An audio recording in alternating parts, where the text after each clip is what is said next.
As-tu déjà eu l'impression que, peu importe à quel point tu fais des efforts, certaines personnes ne te valorisent jamais? C'est comme si, quoi que tu fasses, le respect et la reconnaissance ne venaient jamais. Dans la vidéo d'aujourd'hui, nous allons parler de 12 attitudes puissantes, basées sur la sagesse stoïcienne, qui peuvent complètement changer cette dynamique. Ce sont des actions simples, mais profondément efficaces, qui vont transformer la façon dont tu te positionnes et la manière dont les autres réagissent à toi. Quand tu apprends à contrôler tes émotions et à t'imposer avec fermeté, le respect devient une conséquence naturelle. Imagine-toi enfin libéré de cette sensation d'être constamment sous-estimé. Être reconnu pour ta véritable valeur ne renforce pas seulement ton estime de toi, mais apporte aussi plus de paix et d'équilibre dans ta vie. Si tu as déjà vécu des situations où tu t'es senti méprisé ou ignoré, cette vidéo est faite pour toi. Reste jusqu'à la fin, car ces attitudes vont t'aider à renverser la situation et à obtenir le respect que tu mérites. Avant de commencer, laisse déjà un like et abonne-toi à la chaîne pour recevoir ta dose de sagesse stoïcienne. Commençons. Attitude 1.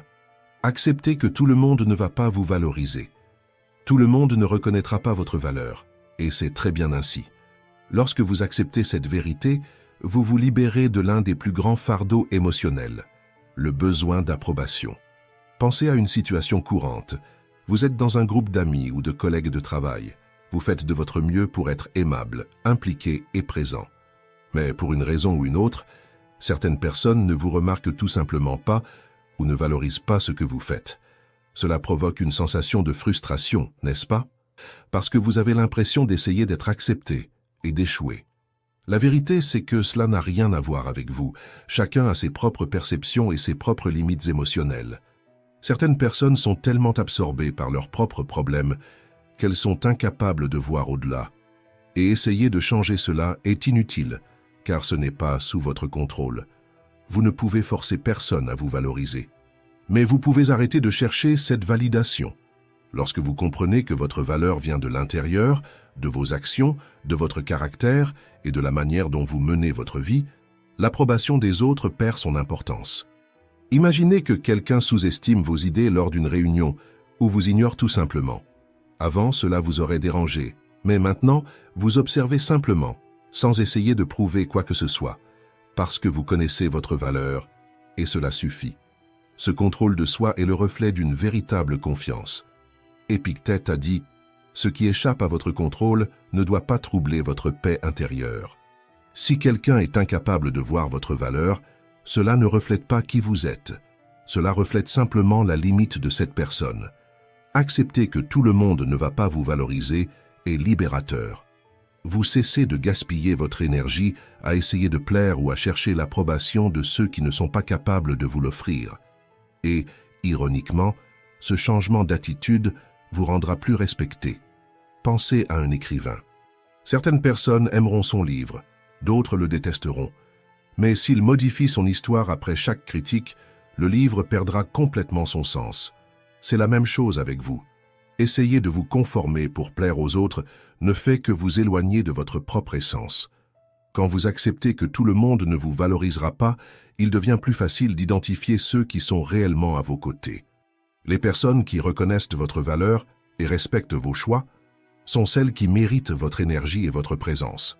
Si vous arrêtez de chercher une validation auprès de ceux qui ne se soucient pas de vous, vous ouvrirez de l'espace pour des relations plus saines et plus authentiques.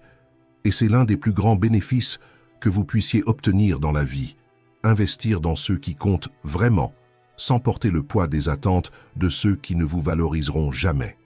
La valeur que vous avez n'est pas déterminée par l'opinion des autres, mais par la manière dont vous choisissez de vivre votre vie. Alors, choisissez de vous concentrer sur ce que vous pouvez contrôler et utilisez chaque jour pour vivre avec intégrité et progresser moralement. Attitude 2. N'essaie pas de changer pour plaire à quelqu'un. As-tu déjà ressenti le besoin de changer pour plaire à quelqu'un? Peut-être as-tu modifié ta façon de parler, adopté un style vestimentaire différent, ou fait semblant d'aimer quelque chose juste pour t'intégrer. Au début, cela peut même fonctionner. Tu reçois un compliment ou un sourire. Mais au fond, cela a un prix. Tu commences à t'éloigner de qui tu es vraiment. Imagine une conversation en groupe. Tout le monde est d'accord sur un sujet auquel, au fond de toi, tu ne crois pas. Mais pour éviter l'inconfort d'être différent, tu forces un sourire et acquiesces. Sur le moment, cela semble plus simple de s'intégrer. Mais après, cette sensation désagréable apparaît, comme si tu portais un masque qui ne te correspond pas. Le problème, c'est que lorsque tu changes pour plaire aux autres, tu ne construis pas de véritables liens. Tu crées une version de toi-même qui plaît temporairement, mais qui ne tient pas sur la durée. Et le pire, les personnes qui te respectent vraiment ne veulent pas une version modifiée de toi. Elles veulent ta vérité. L'authenticité, c'est une forme de pouvoir. Quand tu as le courage d'être toi-même, sans essayer de modeler ta personnalité pour être accepté, tu inspires le respect. Les gens perçoivent que tu ne cherches pas de validation extérieure parce que tu as déjà trouvé ta propre valeur. Et c'est cela qui fait vraiment la différence. Pense à un artiste qui essaie de peindre comme les autres pour être accepté dans une galerie. Il pourrait recevoir des compliments, mais il ne sera jamais reconnu pour son essence. Ce qui marque vraiment, c'est le style unique, l'authenticité que lui seul peut offrir. La vie fonctionne de la même manière. Quand tu es sincère, tu te démarques naturellement. Tu ne plairas pas à tout le monde, et tu n'en as pas besoin. Mais lorsque tu arrêtes d'essayer de plaire aux autres et que tu commences à agir en accord avec tes valeurs, tu gagnes quelque chose de bien plus précieux que la reconnaissance, le respect de toi-même. Maintenant, réfléchis. Combien de fois t'es-tu déjà adapté pour plaire à quelqu'un? Est-ce que cela en valait vraiment la peine, ou bien as-tu ressenti ce vide intérieur pour ne pas avoir été fidèle à toi-même? Le stoïcisme nous enseigne que la paix intérieure ne vient pas de l'extérieur. Elle naît du fait de vivre en accord avec nos principes. Quand tu cesses de chercher une validation extérieure et que tu commences à te guider par tes propres valeurs, tu te libères. Et cette liberté est le plus beau cadeau que tu puisses t'offrir. Alors choisis-toi, sois authentique, sois vrai, parce que ceux qui méritent d'être dans ta vie t'aimeront exactement comme tu es. Attitude 3. Dites non sans peur. Par peur de dire non, il a étouffé son temps, ses rêves et sa vie avec tous les « oui » qu'il a prononcés pour éviter de décevoir quelqu'un. Dire non sans culpabilité est l'une des compétences les plus importantes que vous puissiez développer et l'une des plus difficiles. Bien souvent, la peur de décevoir quelqu'un vous pousse à accepter des choses que vous ne devriez pas. Chaque « oui » dit pour éviter un moment de gêne finit par étouffer votre temps, vos rêves et votre paix intérieure. Imaginez un collègue de travail qui vous envoie un message à la dernière minute pour demander de l'aide. Vous êtes déjà débordé, mais vous sentez que dire non pourrait provoquer un malaise. Alors vous dites oui. À la fin de la journée, vous êtes épuisé, irrité, et vous vous demandez « Pourquoi ai-je accepté ?» C'est ce cycle d'épuisement émotionnel que le fait de dire oui en permanence crée. Le stoïcisme enseigne qu'établir des limites n'est pas une faiblesse. C'est une forme de maîtrise de soi. Lorsque vous dites non avec respect et fermeté, vous communiquez ce qui est acceptable pour vous. Et cela est une forme de respect de soi. Imaginez que vous êtes dans un café bondé, fatigué, en quête d'un moment de silence. Quelqu'un s'assoit à côté de vous et commence à engager la conversation. Vous ne voulez pas paraître impoli, alors vous répondez avec amabilité. Mais au fond de vous, tout ce que vous voulez, c'est rester en paix. Maintenant, imaginez ce qui se passerait si vous disiez « Désolé, je suis fatigué et j'ai besoin d'un moment pour moi ». Clair, direct, sans être grossier. C'est ça, l'art de dire non avec respect. Quand vous commencez à dire non avec confiance, quelque chose d'intéressant se produit. Les personnes qui essayaient de vous manipuler ou de tester vos limites commencent à s'éloigner. Elles comprennent que vous n'êtes plus aussi facile à influencer. Et ceux qui vous respectent vraiment comprendront et admireront même cette attitude. Dire non est libérateur. Chaque fois que vous dites oui à quelque chose que vous ne voulez pas, vous dites non à vous-même. Cela érode votre estime de soi et vous donne le sentiment d'être utilisé. Vous n'avez pas besoin de justifier votre non. Quelque chose d'aussi simple que, malheureusement, je ne peux pas aider avec ça en ce moment, ou j'ai d'autres priorités pour le moment, est suffisant. Vous ne devez rien d'autre que votre honnêteté. Le stoïcisme enseigne que la paix intérieure ne vient pas du fait de plaire aux autres, mais du respect de vos propres limites. Commencez à pratiquer le non. Vous méritez cette liberté. Attitude 4. Défendez-vous. Être votre plus grand défenseur, c'est reconnaître votre valeur sans attendre que les autres le fassent pour vous. Imaginez un conférencier qui monte sur scène et est interrompu par une question provocante. Il pourrait se sentir mal à l'aise, s'excuser ou tenter d'éviter le sujet. Mais au lieu de cela, il reste calme, regarde directement la personne, sourit et répond avec clarté et assurance. Cette posture démontre du contrôle et du respect de soi. Il ne cède pas à la pression, parce qu'il sait ce qu'il vaut. Ceux qui essaient de vous rabaisser s'attendent à ce que vous réagissiez avec insécurité, que vous soyez sur la défensive ou que vous acceptiez les critiques. Mais lorsque vous répondez avec confiance et calme, sans vous justifier ni perdre votre sang-froid, cela désarme l'agresseur. C'est comme essayer de pousser une porte qui ne bouge pas. L'autre personne perd le contrôle de la situation. Être votre plus grand défenseur ne signifie pas créer des conflits ou répondre avec agressivité. Cela signifie établir des limites claires et montrer que personne n'a le droit de vous traiter avec manque de respect. Quand vous vous positionnez avec fermeté, vous ne gagnez pas seulement le respect des autres. Vous renforcez aussi en vous-même la conviction que votre valeur vient de l'intérieur et non de l'opinion des autres. Ralph Waldo Emerson a dit « Ce qui est devant nous et ce qui est derrière nous sont des choses insignifiantes comparées à ce qui est en nous. Quand vous avez confiance en qui vous êtes, l'opinion des autres perd son emprise sur vous. Votre force intérieure devient le pilier qui guide vos actions, et cette sécurité est impossible à manipuler. Si vous ne vous défendez pas, vous laissez les autres définir votre valeur. Mais lorsque vous assumez cette responsabilité, vous prenez le contrôle de votre propre récit. Cela vous donne plus de liberté et de force pour avancer sans vous laisser affecter par ce que les autres disent ou font. Être votre plus grand défenseur est un acte d'amour propre. Quand vous vous positionnez avec assurance, vous envoyez un message clair. Je sais qui je suis, et je n'ai pas besoin de votre approbation pour me sentir complet. Cette confiance en soi transforme la façon dont les autres vous perçoivent. Vous devenez une personne difficile à manipuler, une personne qui n'accepte pas moins que ce qu'elle mérite. Et avec le temps, cette posture ferme se reflète dans tous les domaines de votre vie, dans votre travail, dans vos relations et dans les décisions que vous prenez. La prochaine fois que quelqu'un essaiera de vous rabaisser ou de vous manquer de respect, respirez profondément et tenez bon. Pas avec colère, pas avec ressentiment, mais avec fermeté et confiance, parce que vous êtes le seul à définir votre valeur et personne n'a le pouvoir de vous l'enlever. Soyez votre plus grand défenseur. Attitude 5. Concentrez-vous sur votre croissance. Lorsque vous êtes concentré sur votre croissance, l'opinion des autres commence à perdre de son importance. Au lieu d'essayer de convaincre quelqu'un de reconnaître votre valeur, vous dirigez cette énergie vers ce qui compte vraiment, évoluer et devenir plus fort. Et ce qui est curieux, c'est que lorsque vous faites cela, ceux qui ne vous valorisaient pas commencent à remarquer votre transformation, mais, à ce stade, leur reconnaissance n'a déjà plus d'importance. Pensez à un athlète qui décide de s'entraîner tous les jours sans se soucier de l'opinion des autres. Au début, personne ne remarque les efforts. Mais avec le temps, les résultats apparaissent. Plus de force, plus de confiance, plus de résistance. Et ceux qui l'ignoraient commencent à prêter attention.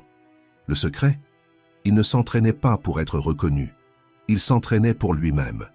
La croissance personnelle, ce n'est pas seulement apprendre de nouvelles choses ou accumuler des connaissances.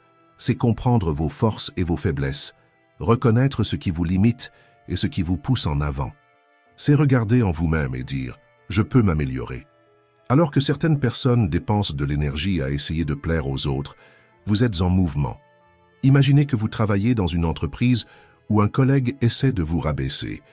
Au lieu de vous défendre ou de chercher à prouver quelque chose, vous décidez d'investir en vous-même. Vous suivez des formations, améliorez vos compétences et commencez à obtenir de meilleurs résultats.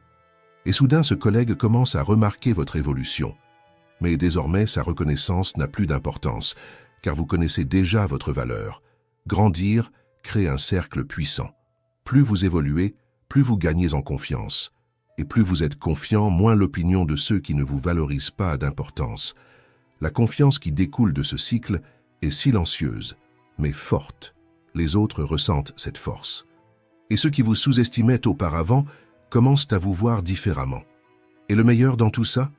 Lorsque vous vous concentrez sur votre propre croissance, vous reprenez le contrôle de votre vie. Vous n'avez plus besoin de validation extérieure pour vous sentir capable. Votre évolution montre clairement au monde que vous n'avez besoin de personne pour être fort et avancer. Alors, la prochaine fois que quelqu'un essaiera de vous rabaisser ou de vous faire sentir petit, souvenez-vous, votre valeur ne vient pas de leur opinion. Dirigez votre énergie vers votre croissance et votre évolution. Au final, ceux qui ne vous valorisaient pas auparavant remarqueront votre transformation, mais d'ici là, vous serez déjà à un autre niveau. Attitude 6.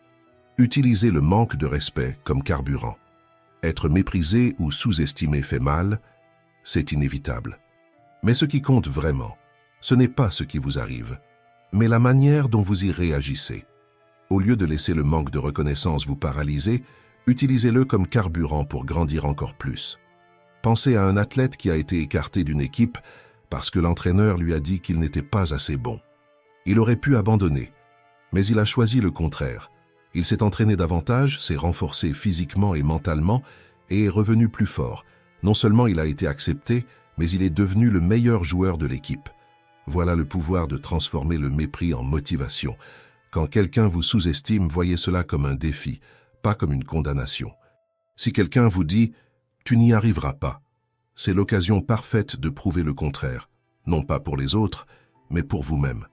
La véritable victoire n'est pas d'impressionner les autres, mais de devenir la meilleure version de vous-même, malgré les critiques et le manque de reconnaissance. Imaginez quelqu'un au travail vous disant que votre idée est faible et sans potentiel. Vous pourriez vous refermer sur vous-même et vous sentir inférieur. Ou vous pourriez utiliser cette critique comme une motivation pour réviser, améliorer et surprendre lors de la prochaine occasion. Lorsque vous transformez le manque de respect en action, le contrôle vous revient. C'est comme un combattant qui reçoit un coup. Il peut se rendre ou il peut ajuster sa posture, analyser le mouvement et revenir dans le combat avec plus de concentration et de stratégie. Chaque critique est une occasion de renforcer vos faiblesses et d'affiner votre approche. Le plus important est de comprendre que le manque de reconnaissance des autres ne définit pas votre valeur. Si quelqu'un ne reconnaît pas votre potentiel, c'est son problème, pas le vôtre. Ce qui compte, c'est ce que vous savez de vous-même et jusqu'où vous êtes prêt à aller pour progresser. Quand quelqu'un vous manque de respect, au lieu de perdre du temps dans le ressentiment, demandez-vous « Comment puis-je utiliser cela pour grandir ?» Plutôt que de gaspiller votre énergie à vous justifier, dirigez cette énergie pour devenir encore meilleur. Plus vous grandissez, moins le manque de respect vous atteint, parce que vous êtes concentré sur votre évolution. Ceux qui essaient de vous rabaisser finissent par comprendre que vous ne jouez pas au même jeu. C'est dans les moments de plus forte pression que le véritable potentiel se révèle. Attitude 7. Trouvez de la force dans la solitude. Vous avez déjà ressenti le besoin d'être toujours entouré de personnes pour vous sentir bien? Ou bien, lorsque vous êtes seul, vous avez l'impression que quelque chose ne va pas. C'est une erreur courante. Croire qu'être seul est un signe de faiblesse ou d'isolement. Mais en réalité, le temps que vous passez avec vous-même est l'une des plus grandes démonstrations de force et d'autosuffisance que vous puissiez avoir. Pensez à quelqu'un qui ne prend jamais de décision sans d'abord demander l'avis de tout le monde. Cette personne vit dans la confusion, influencée par les jugements des autres, et bien souvent finit par choisir une voie qu'elle ne voulait même pas vraiment suivre. Maintenant, imaginez quelqu'un qui a confiance en lui. Avant d'agir, cette personne prend le temps de réfléchir, d'écouter ses propres pensées et de prendre une décision avec clarté, sans avoir besoin de la validation de personne. Ça, c'est de la véritable force. Être bien avec sa propre compagnie, c'est comme construire un refuge intérieur. Imaginez que votre esprit est une maison. Si cette maison est pleine de désordre et de bruits extérieurs, vous n'arriverez jamais à vous détendre vraiment. Mais lorsque vous prenez le temps de ranger cette maison, en organisant vos pensées, en renforçant vos convictions et en établissant vos limites, vous créez un espace sûr où personne ne pourra vous déstabiliser. Passer du temps seul vous aide à agir avec plus d'authenticité. Quand vous êtes à l'aise avec vous-même, vous n'agissez pas pour plaire ou pour vous conformer aux attentes des autres. Vous agissez parce que vous savez ce qui est le mieux pour vous. C'est comme un conférencier qui, avant une présentation importante, a besoin d'un moment de silence et de concentration pour se préparer. Ce temps seul renforce l'esprit et augmente la confiance. De la même manière, Le temps que vous vous accordez construit votre force intérieure pour faire face aux défis extérieurs. Être seul vous aide aussi à mieux vous connaître. Vous commencez à comprendre vos émotions, vos limites et vos forces. Cette clarté rend vos décisions plus alignées avec ce que vous êtes vraiment. La prochaine fois que quelqu'un essaie de vous dévaloriser, souvenez-vous de ceci. Vous êtes déjà complet. Ceux qui vous apprécient vraiment voudront être avec vous, mais vous n'avez besoin de personne pour vous sentir entier.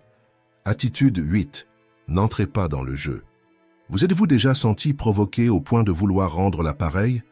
Peut-être que quelqu'un a fait un commentaire sarcastique sur vous devant d'autres personnes ou vous a traité avec mépris lors d'une conversation.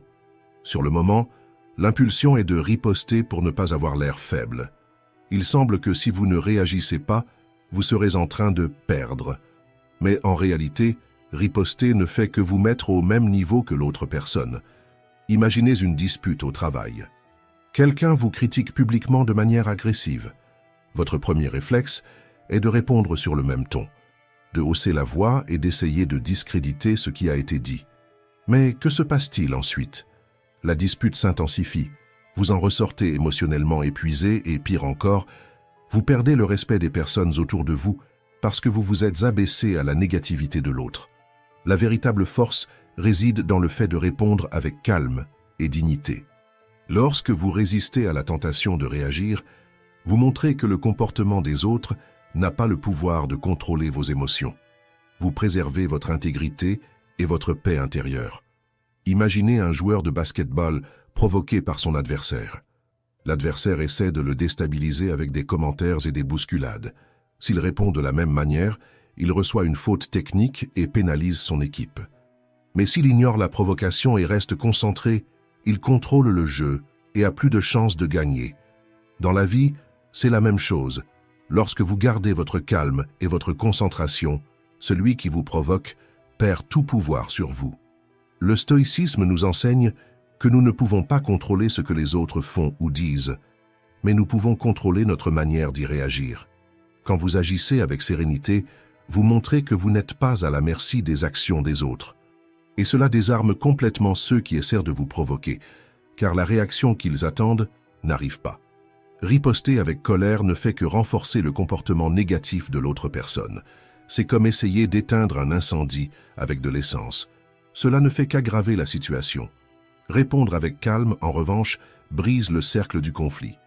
Garder son calme ne signifie pas accepter le manque de respect. Vous pouvez et vous devez poser des limites et vous affirmer avec fermeté, mais sans tomber dans le piège de répondre avec la même énergie négative. Lorsque vous choisissez d'agir avec intelligence émotionnelle, vous retirez à l'autre personne le pouvoir de vous déstabiliser. Pensez à une situation où quelqu'un a essayé de vous provoquer et où vous n'avez pas réagi. Qui en est réellement sorti grandi? Réagir avec colère aurait-il changé quelque chose? Ou garder votre calme vous a-t-il permis de vous sentir plus maître de la situation? Le véritable pouvoir ne réside pas dans le fait de vaincre l'autre. Il réside dans le fait de se vaincre soi-même, en maîtrisant ses propres émotions. Alors, la prochaine fois que quelqu'un essaiera de vous provoquer, respirez profondément et restez calme. Votre véritable force réside dans le fait de montrer que vous êtes maître de vos émotions et que personne n'a le pouvoir de vous enlever cela. Attitude 9. Le pouvoir du silence. Avez-vous déjà été dans une conversation où quelqu'un cherchait clairement à vous provoquer, espérant que vous perdiez le contrôle? La première réaction dans ces moments-là est de vouloir se défendre, se justifier, donner la meilleure réponse, comme si cela allait vous faire paraître plus fort. Mais en réalité, réagir de manière impulsive est précisément ce qui vous rend vulnérable. Pensez à une partie de poker. Votre adversaire vous provoque, essayant de vous pousser à miser plus que vous ne devriez. Si vous réagissez immédiatement, sans réfléchir, et que vous mettez tous vos jetons sur la table, il prend l'avantage sur vous. Mais si vous restez calme, que vous observez et que vous contrôlez votre réaction, vous déstabilisez votre adversaire. Il ne sait pas ce que vous pensez ni ce que vous allez faire, et cela brise le contrôle qu'il essayait d'avoir sur vous. Rester silencieux fonctionne de la même manière. Celui qui essaie de vous provoquer cherche une réaction émotionnelle. Il veut que vous perdiez le contrôle, que vous montriez une faiblesse ou une insécurité. Lorsque vous choisissez le silence, vous déjouez cette attente et vous prenez le contrôle de la situation. Épictète disait « Nous avons 2 oreilles et une bouche afin que nous puissions écouter davantage et parler moins ». Le silence vous donne le temps de traiter la situation, d'analyser les intentions de l'autre et de répondre avec clarté, si c'est nécessaire. Ceux qui sont habitués à manipuler ou à provoquer les autres dépendent de la réaction de leurs victimes pour gagner en pouvoir. Lorsque vous refusez de réagir, vous brisez ce cycle. La personne qui a essayé de vous atteindre commence à se sentir désarmée. C'est comme lors d'un interrogatoire policier. Si vous parlez trop, vous livrez des informations et vous exposez vos faiblesses. Mais si vous restez silencieux, vous gardez le contrôle pendant que l'autre partie reste sur la défensive, essayant de deviner ce que vous pensez. La prochaine fois que quelqu'un essaiera de vous provoquer ou de vous manquer de respect, essayez le pouvoir du silence. Et respirez profondément, restez calme et choisissez de ne pas réagir. Cet espace entre le stimulus et la réponse est là où réside le véritable pouvoir. En faisant cela, vous montrez de la maturité et du contrôle émotionnel, et rien ne déstabilise plus quelqu'un qui essaie de vous déstabiliser que de vous voir rester calme et silencieux. Attitude 10. Arrêtez de chercher la validation. Vous avez déjà fait quelque chose d'incroyable et senti que personne ne l'avait remarqué? Peut-être que vous avez fait des efforts au travail, aidé un ami ou préparé quelque chose de spécial à la maison, mais la reconnaissance n'est tout simplement pas venue. Et là, cette frustration surgit. Est-ce que personne ne valorise ce que je fais? Il est normal de vouloir être reconnu. Tout le monde aime entendre un « merci » ou recevoir un compliment de temps en temps. Le problème commence lorsque vous commencez à dépendre de cette reconnaissance pour vous sentir bien. Lorsque vous ne vous sentez valorisé que si quelqu'un remarque ce que vous avez fait, vous remettez le contrôle de votre estime de soi entre les mains des autres. Imaginez que vous ayez passé des heures à préparer un dîner spécial pour quelqu'un. Le repas est parfait, mais la personne mange distraitement, sans dire un mot. Vous commencez à penser « Est-ce qu'il n'a pas aimé? Ai-je fait quelque chose de mal ?» Mais la valeur de ce que vous avez fait ne change pas simplement parce que l'autre n'a pas réagi comme vous l'espériez. Votre effort reste valable. Le problème, c'est que lorsque vous agissez en espérant un compliment, vous devenez vulnérable. Si la reconnaissance vient, vous vous sentez bien. Si elle ne vient pas, vous vous sentez invisible, dévalorisé et frustré. C'est comme si la valeur de votre effort dépendait d'une réaction extérieure, et cela vous place à la merci des autres. Maintenant, pensez à un athlète qui s'entraîne pour une compétition. Il ne s'entraîne pas pour plaire au public.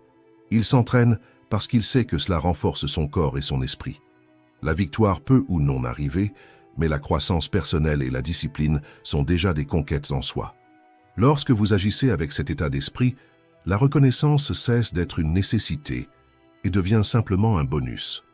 Le stoïcisme enseigne que la véritable valeur vient de l'intérieur.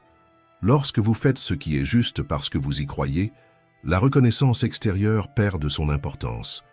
Et c'est là que réside la véritable liberté. Les gens perçoivent quand vous êtes émotionnellement autosuffisant. Quand vous n'avez pas besoin d'applaudissements pour valider ce que vous avez fait, vous dégagez une forme de confiance. C'est comme une personne qui entre dans une pièce sans chercher à impressionner personne. Elle connaît déjà sa propre valeur. Et cette assurance est magnétique. Quand vous cessez de rechercher la reconnaissance, vous commencez à agir avec authenticité. Vous faites ce que vous pensez être juste, sans la pression de vouloir plaire ou impressionner. Curieusement, c'est précisément cette authenticité qui pousse les gens à vous admirer davantage. Maintenant, réfléchissez. Combien de fois avez-vous attendu que quelqu'un reconnaisse ce que vous avez fait et fini par vous sentir frustré parce que cela n'est jamais arrivé? Est-ce que ça en valait vraiment la peine?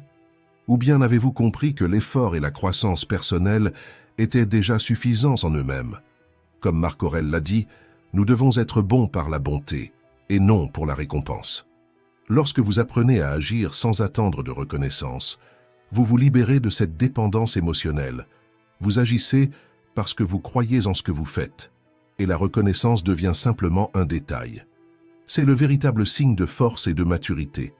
Faites ce qui est juste parce que vous savez que c'est ce qu'il y a de mieux pour vous. La reconnaissance sera simplement un bonus, pas la raison pour laquelle vous agissez. Attitude 11. Soyez juste. Être juste, Ce n'est pas seulement agir correctement envers les autres, c'est avoir le courage d'être honnête avec soi-même, même lorsque cela signifie admettre des erreurs ou faire face à des vérités inconfortables. Dans le stoïcisme, la justice ne consiste pas seulement à traiter les autres avec respect, c'est assumer la responsabilité de ses propres choix. Il est facile de blâmer les autres lorsque quelque chose tourne mal. Si quelqu'un vous manque de respect ou ne vous valorise pas, pointer du doigt est un réflexe automatique. Mais parfois, le problème vient de vos propres actions. Si vous permettez à quelqu'un de dépasser vos limites sans réagir, vous lui apprenez que c'est acceptable. Être juste, c'est reconnaître cette erreur et corriger le cap. Pensez à quelqu'un qui est toujours disponible pour les autres, sacrifiant son temps et sa paix pour faire plaisir. Lorsque cette personne finit par imposer une limite, elle est qualifiée de froide ou de grossière. Mais l'erreur n'était pas de s'imposer, c'était d'avoir permis ce schéma depuis le début. Être juste, c'est reconnaître cela et changer d'attitude. Marc Aurèle a dit « Ne blâme jamais les autres pour ce qui t'arrive. Si vous acceptez moins que ce que vous méritez, vous renforcez l'idée que c'est votre valeur. Être juste, c'est se respecter suffisamment pour ne pas permettre aux autres de vous traiter n'importe comment. Si vous êtes victime de manque de respect au travail, n'alimentez pas le ressentiment et ne devenez pas agressif. Demandez-vous, ai-je permis que cela se produise par manque de limites ou le problème vient-il de l'autre personne? Si vous réalisez que vous vous êtes tu par peur ou par insécurité, le chemin juste est de vous affirmer avec fermeté. Si le problème vient de l'autre personne, la décision la plus juste est de s'éloigner ou de renforcer vos limites. Être juste, c'est aussi traiter les autres avec le même respect que celui que vous souhaitez recevoir. Il ne sert à rien d'exiger la justice pour vous-même, tout en agissant avec mépris ou jugement envers les autres. Respecter les limites et la vérité des autres fait partie de l'équité. Si vous voulez être valorisé, vous devez valoriser les autres de la même manière. La justice vous libère du cycle de la douleur et du ressentiment. Être juste est un acte de courage. Il est plus facile de blâmer les autres, de cacher ses propres erreurs ou de chercher la vengeance. Mais la véritable force réside dans l'admission de la vérité, l'acceptation de ce qui est sous votre contrôle et la capacité d'avancer sans ressentiment. Alors, la prochaine fois que quelqu'un vous manque de respect, demandez-vous avec honnêteté, suis-je en train de permettre cela d'une manière ou d'une autre? Si la réponse est oui, corrigez le cap avec fermeté. Si la réponse est non, éloignez-vous sans ressentiment. Être juste, c'est cela. Respecter la vérité, même lorsqu'elle est inconfortable, et agir avec dignité. Attitude 12. Cherchez la paix, pas la vengeance. Quand quelqu'un vous blesse ou vous manque de respect, il est naturel de ressentir cette envie de rendre l'appareil. Cela semble juste, n'est-ce pas? Mais en réalité, la vengeance est un piège émotionnel. Au lieu de vous apporter du soulagement, elle vous enferme dans un cercle de douleur et de ressentiment. C'est comme essayer d'éteindre un incendie avec de l'essence. Plus vous essayez de riposter, plus vous vous consumez. Pensez à une partie de tennis. Votre adversaire vous provoque, fait des gestes pour vous déstabiliser, ou joue même de manière déloyale. Si vous réagissez avec colère, vous perdez le contrôle. Vous commencez à frapper la balle avec force, mais sans précision, et le match vous échappe. Mais si vous prenez une profonde inspiration, que vous restez calme et que vous continuez à jouer avec stratégie, c'est l'autre qui commencera à se frustrer. Voilà la différence entre réagir impulsivement et garder le contrôle. La vraie force réside dans le fait de choisir la paix, pas la vengeance. Lorsque vous restez calme face à une provocation, vous montrez que vos émotions ne sont contrôlées par personne d'autre que vous. C'est ce que le stoïcisme enseigne. Ce qui est en dehors de votre contrôle ne doit pas affecter votre paix intérieure. Si vous cherchez la vengeance, vous êtes en train de dire, en substance, « Ma paix dépend de ce que l'autre m'a fait ». Mais lorsque vous choisissez d'avancer, vous reprenez le contrôle. Sénèque disait que la vengeance est un aveu que notre sérénité dépend de celui qui nous a offensés. Quand vous cherchez à vous venger, vous remettez votre contrôle émotionnel entre les mains de l'autre. La vengeance peut certes procurer une satisfaction momentanée, mais le poids émotionnel qu'elle laisse derrière elle est dévastateur. Vous revivez sans cesse la situation dans votre esprit. Vous nourrissez le ressentiment, tandis que l'autre personne est déjà passée à autre chose. Mais quand vous choisissez de ne pas réagir et de préserver votre paix, Vous libérez de l'espace mental et émotionnel pour grandir. C'est votre meilleure réponse. Marc Aurèle disait « La meilleure vengeance est de ne pas être comme votre ennemi. Rester calme et aller de l'avant est le plus grand signe de force. Vous n'avez rien à prouver à personne. Votre paix vous appartient et personne ne peut vous l'enlever, à moins que vous ne le permettiez. Si vous êtes arrivé jusqu'ici, commentez « Courage stoïcien, merci d'avoir regardé ».